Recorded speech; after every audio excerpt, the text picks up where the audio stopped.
enfrentamientos, de ataques. Pablo, te pido que me hagas un resumen de los hechos que se dieron en los últimos 10 días, en la última semana. Hola, Caro, buenas tardes, buenas noches desde aquí, desde Tel Aviv. El resumen de los últimos días: atentados aquí en Israel, en Tel Aviv, en Beersheba, en Hedera, de distintas organizaciones que se han responsabilizado, desde ISIS, la Yihad Islámica, mismo Hamas también, obviamente están orgullosos de los atentados, han dado comunicados enalteciendo los saltos de los mártires, 14 muertos del lado de Israel, y después una escalada de violencia en el Monte del Templo en el día de ayer que ha dejado 476 detenidos, entre ellos muchos israelíes también, y más de 150 heridos por las represiones de la policía israelí en el Monte del Templo, que ha empezado ayer muy temprano, a las 4 de la mañana locales, por provocaciones de algunos manifestantes palestinos con banderas de Hamas, con banderas de Palestina, tirando fuegos artificiales y tirando piedras hacia lo que sería el Muro de los Lamentos, en el lado más este de Jerusalén.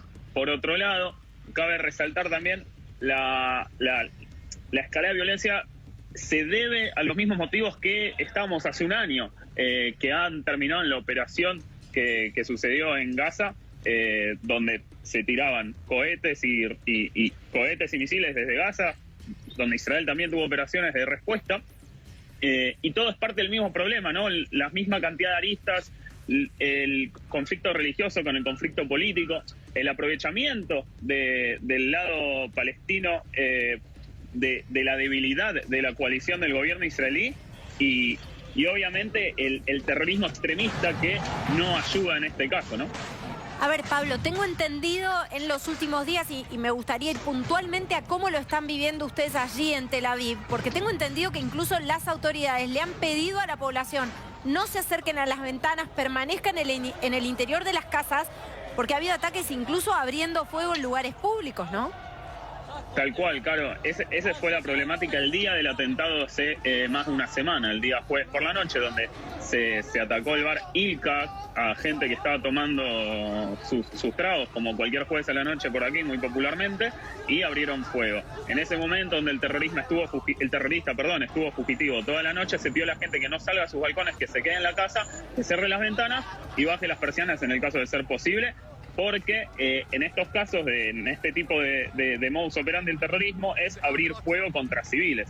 Entonces, esas fueron las medidas de seguridad el día del atentado. Luego, lo que se pide a los ciudadanos en este estado de alarma en el que estamos en todo el país, y más que nada en Tel Aviv, por los hechos que son de público conocimiento, se pide que la gente ande atenta por la calle porque recordemos que Israel está en estado de alerta desde hace un año. No es que estamos en estado de alerta con esta escalada, estamos en estado de alerta desde ya hace un año, de la última escalada donde hemos mismo contado desde este lugar el conflicto con Gaza.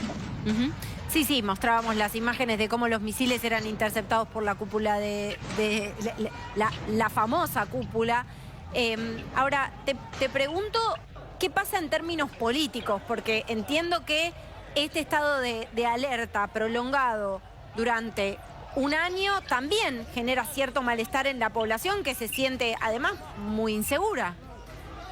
Tal cual, es así. El problema político reside en que la coalición, que es de centro izquierda, por llamarlo así, a lo que veníamos acostumbrados de los gobiernos de Benjamín Netanyahu, claro, es que hay una debilidad donde la coalición de las 120 bancas que hay en el Parlamento israelí tiene 61. Se vio la renuncia de la cabeza de la coalición hace más de una semana. Eso ha provocado una inestabilidad política en Israel que hace aprovechar esta escalada de violencia. La gente está cansada de la violencia independientemente de la política, y la gente está cansada también de los juegos de los políticos en medio de esta crisis de terrorismo y de inseguridad, por si así se quiere, porque los políticos luchan por el poder, pero en las calles la gente la está pasando mal. Entonces el humor general es malo contra la política en todas sus ideologías, no solamente contra el gobierno. De hecho, el gobierno sigue manteniendo una imagen positiva que llama la atención, porque es un nuevo gobierno donde mucha gente deposita su confianza en un cambio positivo en lo que es la vida cotidiana, ¿no? Más allá del conflicto en sí. Pablo Vinocourt desde Israel, muchísimas gracias por este contacto.